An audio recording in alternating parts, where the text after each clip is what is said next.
А ўжо цяпер спадарства са мной у студыі Александр Атрощенко, журналіст Рэформ Ньюс. Вітаю. А на відэасувязі Александр Класкоўскі, палітычны аналітык інфармацыйнага агенцтва «Позірк». Добрый вечар. Добрый вечар. Спадарства, бурнае жыццё пачынаецца ці працягваецца ў каардынацыйнай радзе, ці атрымаецца ўсё ж такі зрабіць так, каб каардынацыйная рада ўжо трэцяга складу зажыла па-іншаму і беларусы зразумелі, навошта яна існуе. Александр. Ну, канешне, гэта добрая дарога. Нарэшце праз 2 гады амаль вырашылі праводзіць выбары пасля таго, як гэта рашэнне было прынятае. Можна толькі ухваліць гэта. Ну, мы самі бачым, што гэта навучанне дэмакратычнага працэсу ідзе не заўсёды лёгка, і не заўсёды лёгка яно ўсім даецца. Спадар Александр, якое ваше меркаванне? Ну, ўсё залежыць ад тых людзей, якія будуць абраны ў склад, новы склад каардынацыйнай рады.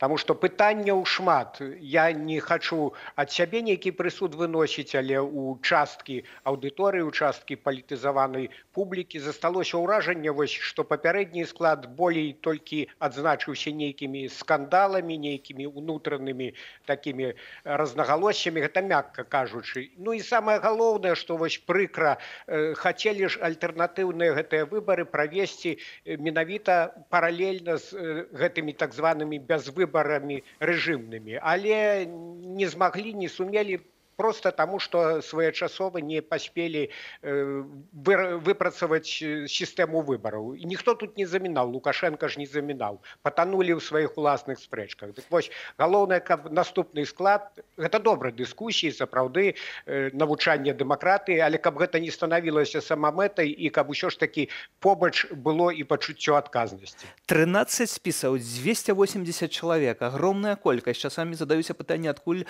узяліся ўсе гэтыя людзі. Раптам, бо у мінулую каардынацыйную раду было досыць складана набраць неабходную колькасць людзей. Александр, у гэтай сітуацыі у мяне ўзнікае таксама пытанне, якое значэнне для беларусаў гэтай каардынацыйнай рады? Ці беларусы ў Беларусі, ці беларусы ў замежжы? Ні мы, ні журналісты, якія крышку ўсё ж такі назіраем больш глыбока за гэтым працэсам.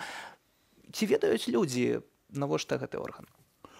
А я, насамрэч, не думаю, што так істотна, каб людзі ведалі. Можа, гэта непапулярная думка, таму што, большасць беларусаў пражылі 30 гадоў пры Лукашэнку і не заўважылі гэта неяк. Гэта не значыць, што не трэба рабіць там слушныя рэчы.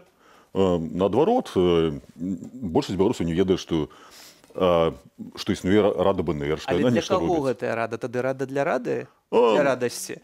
Я думаю, што гэта галоўнае значэнне ў тым, што гэта адбываецца выбудова нацыянальных інстытуцый, дзяржаўных інстытуцый. Колькі людзей разумеюць яе важнасць, вось гэта важна. Калі гэта будзе там некалькі тысяч чалавек, некалькі десяткаў тысяч чалавек, гэта будзе такая пэўная інвентарызацыя. Мы пабачым, колькі людзей сапраўды разумеюць значэнне, сэнс гэтага працэса. Вось менавіта наконт колькасці, спадару Александр, бо я тут у студыі і да тых, хто цяпер у каардынацыйнай радзе не раз задаваў гэтае пытанне, і да тых, хто збіраецца цяпер у каардынацыйную раду ісці. І адзін з лідараў спісу, Александр Азараў, гаворыць, што калі будзе 50 чалавек, таксама добра. Ну, то бок, што тады? Вось тут 280 набралася, так што нават можа быць і больш, чым 50. Ці гэта сур'ёзна?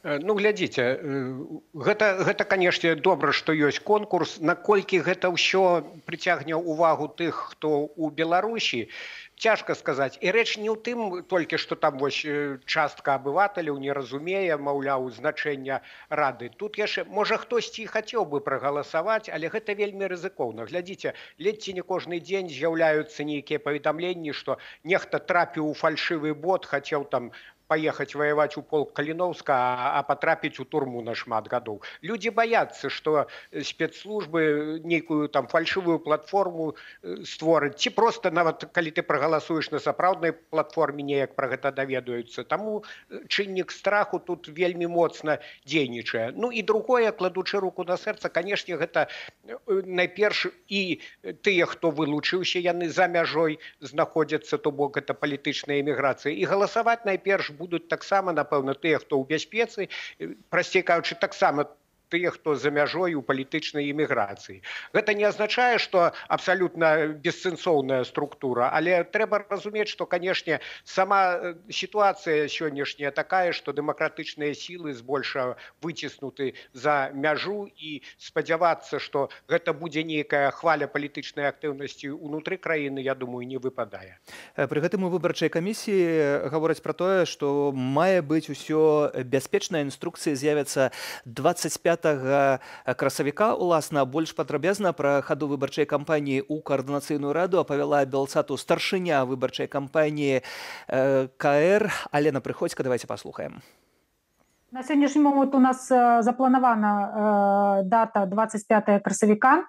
Гэта той дэдлайн, калі мы плануем прыняць рашэнне па допуску спісаў і большую колькасць спісаў, ну, як мінімум, там, прынамсі, вывесці там да нейкага ўжо такой, да нейкай фінальнай стадыі. Але ўсё ж такі мы спадзяемся, што да 25 красавіка мы асноўныя рашэнні прымем. А пасля гэтага будуць ужо там, можа, абскаржванні, альбо калі будуць узнікаць нейкія канфліктныя, незразумелыя моманты, альбо тэхнічныя моманты накшталт такога, што людзі знаходзяцца ў розных часовых паясах, і камунікацыя такім чынам можа там выходзіць за абмежаваныя рамкі. Ну, то бок усе вось такія акалічнасці, яны будуць разглядацца, канешне же, пасля 25-го, але станам на 25 красавіка мы спадзяемся мець ужо нейкія канчатковыя рашэнні, нейкую такую карціну, таму што нагадаю, што з 25 красавіка па 25 траўня афіцыйна пачынаецца агітацыйная кампанія, і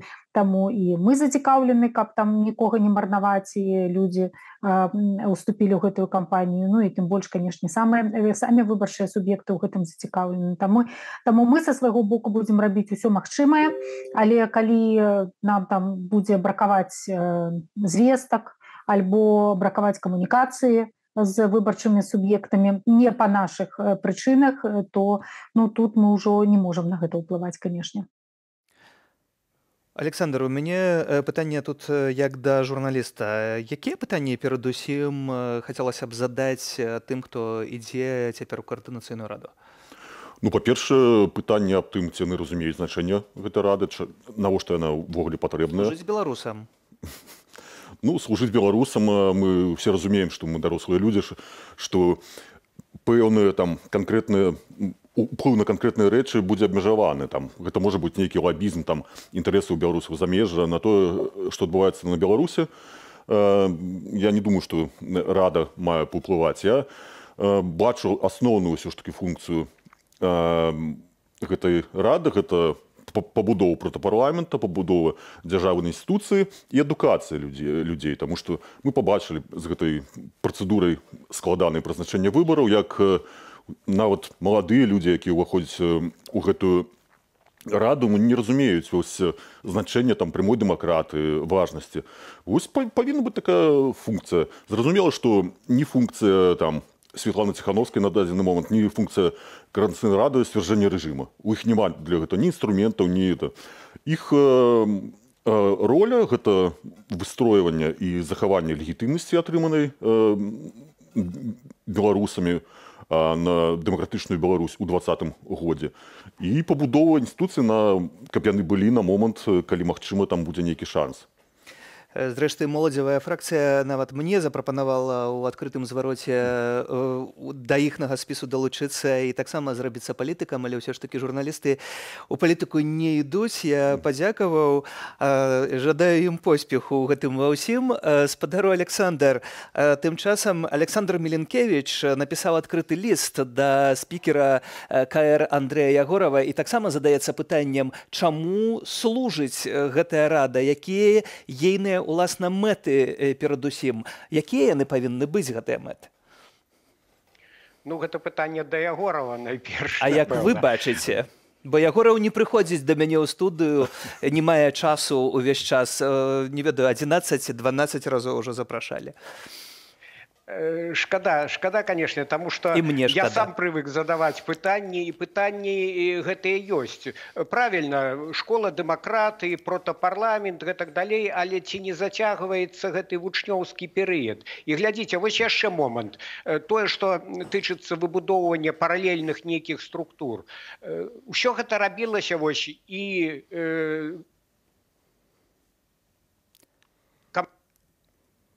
рада стваралася з разлікам, што хуткі будзе гэты перыяд пераходу ад дыктатуры да дэмакраты. Я нагадаю, што сама рада, першае яе склікання, яна стваралася ў жнівеньскія дні 20-го года, і тады місіяй было, як гэта бачылася, перамовы пра здачу ўлады, так бы мовіць, пра транзіт улады, гэтак далей. Але мы ведаем, чым усё скончылася брутальным разгонам, рэпрэсіямі, паразай, скажем так, паразай вось гэтай мірнай рэвалюцыі ці мірнага паўстання, як яны яго называюць. А інстытуты гэтыя створаныя. І таму для часткі публікі, уже для часткі назіральнікаў, Координацыйная рада падаецца такой нейкай валізкай без ручкі. Яна была створана ў іншых умовах, была заточана пад іншыя задачы. Той першы склад фактычна, каго выціснулі ў эміграцыю, каго пасадзілі, хто сам лёг на дно.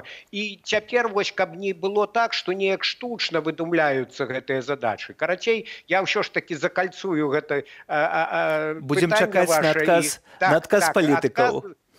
Ці Ягора ўжо таксама балатуецца, ён будзе ў новым складзе. Балатуецца, але чамусьці не з'яўляецца лідарам спісу. Стаўка на Пракоп'ева ў ягоным спісе как раз такі. Пракоп'еў Ягораў, але лідар там Пракоп'еў. Ну, Пракоп'еў такі форвард тараннага тыпу, таму тут свая логіка, відаць, ёсць. Пабачым па выніках. Яшчэ адну тэму хацеў закрануць вельмі коротка. Сілавікоў амаль утрая болей за дэлегатаў падчас правядзення гэтак званага ўсебеларускага народнага сходу задзеюць мапаўцаў, сапёраў, беспілотнікі ды інтэрнэт-маніторынг. Пра гэта паведаміў тэлеграм-канал ГУС Менскага гарвыканкаму. Бяспеку прасоўвання дэлегатаў забяспечыць сталічная дзяржаўтаінспекцыя. УНС сёлета ўпершыню збярэцца як канстытуцыйны орган, а яго дэлегатамі будуць 1162 чалавекі. Такі статус сход атрымаў пасля таго, як 2 гады таму на даручэнне Лукашэнкі перапісалі канстытуцыю. Дарэчы, у аўторак дыктатар сабраў нараду ў пытаннях рыхтавання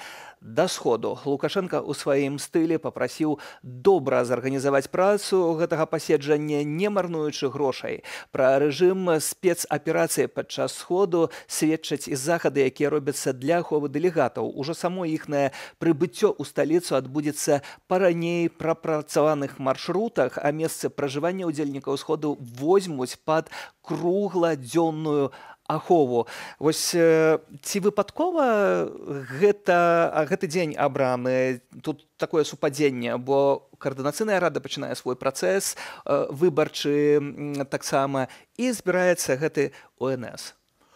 Ну, я не ведаю, ці гэта выпадковае супадзенне, але гэта вельмі сімптаматычна. Зразумела, мы все разумеем, што няма зараз ніякай рызыкі там сур'ёзных пратэстаў у Мінску, але тут сілавікі дэманструюць, што яны патрэбныя, што яны будуць забяспечваць. Тым часам яны усе разам дэманструюць, што, як кажа гаспадар Александр, рэвалюцыя задаўленая, брутальна задаўленая, але сітуацыя не стабілізавалася. Людзі, якія абралі не Лукашенко, скажем так, іншую будучыню для Беларусі, яны збольшага засталіся у Беларусі. І зразумела, што яны гэта таксама добра разумеюць. Зрэшты, палітолог Вадзім Мажэйка падкрэслівае, што для ўладаў усебеларускі народны сход з'яўляецца не палітычнай падзеяй, а хутчэй вайсковай спецаперацыяй, ад якой сілавікі чакаюць адно пагрозаў і небяспекі. Давайте паслухаем.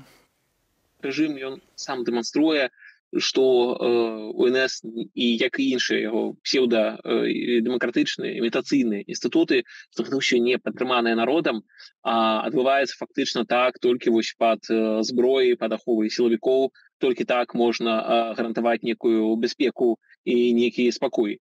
Гэта, в прынцыпе, дэманструе вось гэты несапраўднасць увогуле самога УНС і тое, што нічога агульнага з народным гэты сход не мае.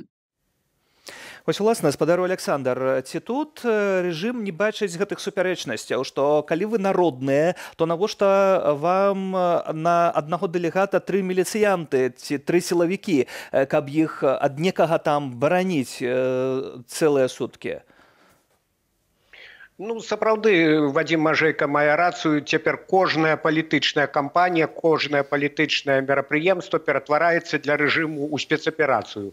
Пасля 2020 года іначай уже і быць не можа. Канешне, збольшага гэта страшылкі, калі Лукашенко кажа з розных трыбун, там ці выехаўшы са шпіцам куды-нибудь на пярэдні край, што вось натаўцы там шоўкаюць зубамі, яны хочуць на плячах 5-й калоны ўварвацца і ўсё тут перакуліць і гэтак далей.